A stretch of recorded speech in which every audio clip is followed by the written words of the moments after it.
안녕하세요. 디지털건마디입니다. 귀엽죠?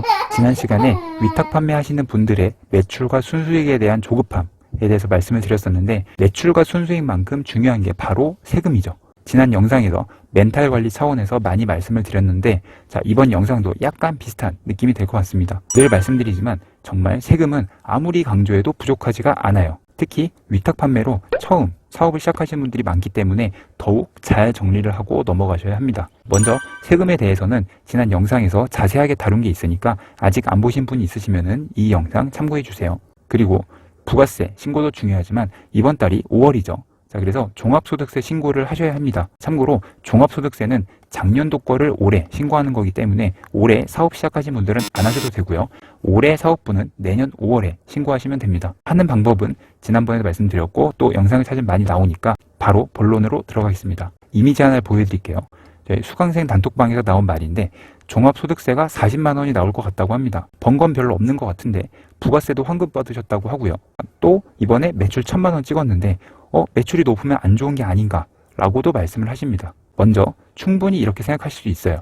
사업 초기에는 당연히 이렇게 세금이 나오면 당황할 수밖에 없고 별로 돈 번 것 같지도 않은데 세금으로 다 뜯기는 것 같고 막 그렇습니다. 그래서 다른 유튜브 영상도 그렇고 여러 정보들을 보면 위탁 판매는 마진도 별로 없는데 세금 내면 끝이다, 할 사업이 아니다, 자, 이런 내용들이 많아요. 또 실제로 많은 분들이 부가세 내라 그러고 이렇게 종합소득세 내라고 하고, 그러니까 그렇게 생각하시면서 막연히 무조건 이거 약간 별론데 이렇게 생각하시는 경우가 많습니다. 오늘 이 부분을 좀 정리해 보려고 합니다. 두 가지로 나눠서 말씀을 드릴게요. 첫 번째는 왜 세금을 무서워할 필요가 없는지, 두 번째는 세금에 대한 개념을 어떻게 생각하면 되는지입니다. 첫 번째, 왜 세금을 무서워할 필요가 없느냐? 이거는 굉장히 간단합니다. 세상 어느 나라도 돈을 못 벌었는데 세금을 내라고 하지는 않아요. 우리가 내는 세금은 당연히 우리가 돈을 벌었으니까 내는 겁니다. 세금을 크게 두 가지로 나누면 부가세, 소득세 이렇게 볼 수 있는데, 물론 이 부가세는 내가 돈을 벌든 못 벌었든 내야 되는 겁니다.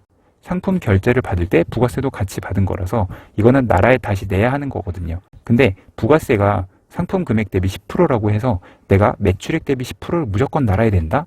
이건 아닙니다. 내가 받은 돈이 부가세 포함인 건 맞지만 반대로 내가 사는 도매 사이트 매입 금액이나 다른 비용 이런 내역들도 다 부가세가 포함된 금액으로 내가 구매를 하는 거니까요. 자, 그래서 사업 초기에는 부가세를 내기는커녕 아까 이미지의 사례처럼 환급을 받는 게 보통입니다. 매출 빼기 매입 부가세니까요. 물론 매출이 커지고 수익이 많이 나면 당연히 부가세는 많이 내야 되긴 합니다. 저도 매 분기별로 부가세 신고를 하는데 몇천만 원씩 냅니다. 이건 아까운 게 아니라 당연한 거예요. 부가세 말고는 아까 이야기 나온 소득세가 있는데, 이 소득세야말로 내가 번 돈에서 세금을 매기는 거기 때문에 당연히 내야 하는 돈입니다. 지난 영상에서 말씀드렸다시피 이 소득세 과세표준 구간 있죠? 지금 이미지요. 이 구간에 맞춰서 나온 거고요. 말씀드렸다시피 당연히 내 매출액 대비 과세가 되는 건 아니고요. 매출액에서 도매 사이트 매입 금액 빼고요. 또 내가 사용한 카드나 비용 등을 모두 빼고 나서 저 구간에 들어가야 저 소득세가 나오는 거예요. 도매 사이트 매입 금액은 당연히 빼야겠죠. 그거 말고도 내가 평소 식비, 술값, 커피값 등등 사용한 것까지 다 빼고 나서 그리고 나서 소득세가 결정되는 겁니다. 그래서 아까 부가세도 결국 환급받고 하는 것처럼 사업 초기에는 이렇게 비용까지 다 빼고 나면 사실 수익이 아니라 보통 사업 손실이 납니다. 그래서 초반에는 세금 내는 게 솔직히 거의 없다고 보시면 돼요. 근데 이렇게 다 뺐는데도 세금이 나왔다? 그럼 당연히 기분 좋게 내야죠. 내가 그만큼 돈을 벌었다는 이야기니까요. 물론 실제로는 별로 번 돈 없는 것 같다고 느낄 수는 있어요. 자, 근데 이건 평소에 내가 카드 내역서 보는 거랑 비슷한 느낌입니다. 이번 달 카드값이 200만 원이 나왔어요. 말도 안 돼. 난 이만큼 안 썼거든. 뭔가 잘못됐어. 자, 이러면서 내역서를 하나하나 보는데 스벅 5,600원, 부대찌개 22,000원 이러면서 하나하나 보면은 결국 다 맞아요. 이런 느낌인 거니까 돈 번 만큼 기분 좋게 세금을 내면 됩니다. 근데 아무리 그래도 세금은 기분이 막 좋은 건 아니죠. 자, 그래서 아까의 첫 번째에 이어서 두 번째, 세금에 대한 개념을 어떻게 생각하는지 정리해 봅시다. 먼저 꼭 기억하셔야 될 거는 아무리 수익이 적더라도 우리는 어엿한 사업자입니다. 더 이상 직장인이 아니에요. 자, 평소 직장인으로 급여를 받는데 익숙하신 분들은 이 세금에 대한 개념부터 잘 정리를 하고 가셔야 합니다. 예를 들어 우리가 300만 원을 벌었어요. 자, 그러면 직장인이라면 세금을 떼고 260만 원 정도를 받습니다. 무려 20%나 빼고 받는 거예요. 물론 국민연금이 포함되긴 하지만 그건 일단 빼고 생각하면은 무려 40만 원을 빼고 실수령을 하는 겁니다. 자, 그리고 받는 돈은 당연히 내 돈이니까 마음대로 쓰면 되죠.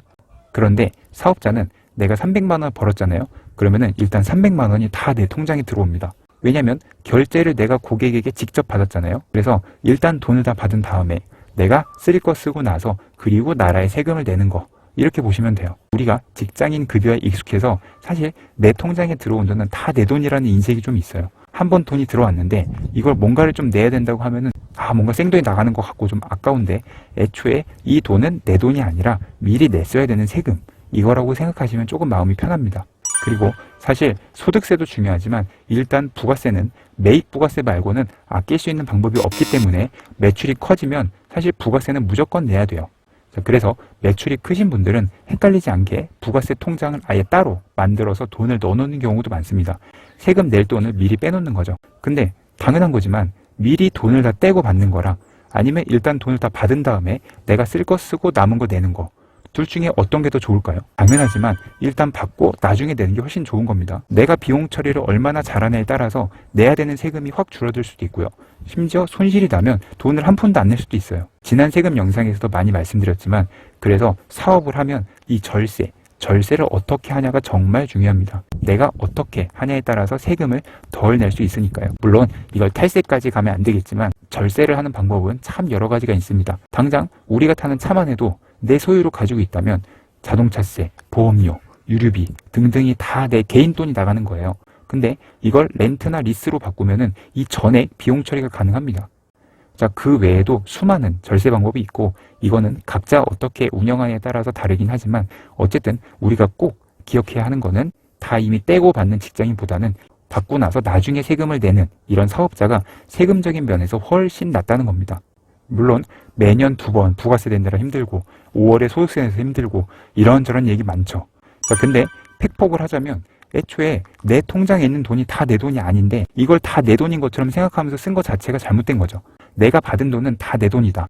이런 직장인 마인드를 버려야 돼요. 그리고 직장인처럼 미리 떼는 게 아니기 때문에 내가 절세만 잘한다면 내야 되는 세금을 확 줄일 수도 있는 장점이 오히려 있는 겁니다. 물론 일반적인 개인이 혼자 절세를 막 하기는 어렵죠. 그래서 매출이 조금 오르면 세무사 사무실에 전문적으로 맡기는 걸 추천드립니다. 잘하는 세무사는 내가 지불하는 월 비용 이상으로 세금을 절세해줘요. 그러니까 뭐 당연히 안 할 이유가 없죠. 사업을 하면서 좋은 세무사분을 만나시면은 정말 엄청난 행운인 거니까 주변에서 소개를 받으시거나 아니면 여러 곳을 잘 상담해 보시는 게 좋습니다. 정리해 보겠습니다.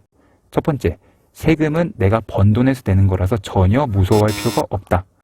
부가세, 소득세에 대한 개념만 잡는다면 세금을 내는 건 내가 돈을 벌었다는 이야기고, 그렇기 때문에 무서워하지 않고 기분 좋게 내면 된다. 두 번째, 물론 세금은 기분 좋은 게 아니죠. 하지만 일단 돈을 다 받고 나서 나중에 세금을 내는 개념이기 때문에 절세가 정말 중요하다. 그리고 절세를 충분히 잘 했다면 세금은 많이 낼수록 당연히 좋습니다. 돈을 많이 벌었다는 이야기니까요. 억대 연봉자들은 세금을 30-40%를 빼고 받아요. 그렇게 미리 엄청난 걸 빼고 받는 것보다 우리가 이미 다 받고 나서 쓰고 남은 걸 내는 게 훨씬 좋은 겁니다. 저도 부가세 분기별로 몇 천만 원씩 내고 소득세도 많이 내지만 나름대로 절세를 하고 있기 때문에 더 많이 냈으면 좋겠어요. 돈 많이 벌면 세금 많이 내야죠. 이 세금은 무조건 안 낸다고 장땡이 아닙니다. 간혹 세무사한테 무조건 세금 안 내게 해주세요 라고 하시는 사람들이 있는데 이게 무조건 안 낸다고 좋은 게 아니에요. 나중에 세무조사 받을 수도 있고요. 부작용이 다 있습니다. 매출 많이 내고 정당하게 절세하고 세금 낼 거 내고 이렇게 건전하고 아름다운 사업을 하시는 거를 추천드립니다. 오늘은 세금에 대해서 이야기를 좀 했는데 세금은 민감한 주제이긴 하지만 그래도 피할 수 없는 부분이니까 너무 싫어하지 마시고 사업하면서 세금을 어떻게 처리하는지가 정말 중요해요. 그래서 세금이랑 우리 모두 많이 친해지셨으면 좋겠습니다. 구독자분들 모두 세금 많이 내시는 그날까지 응원하겠습니다. 자, 오늘도 영상 봐주셔서 감사합니다. 감사합니다. 안녕히 계세요.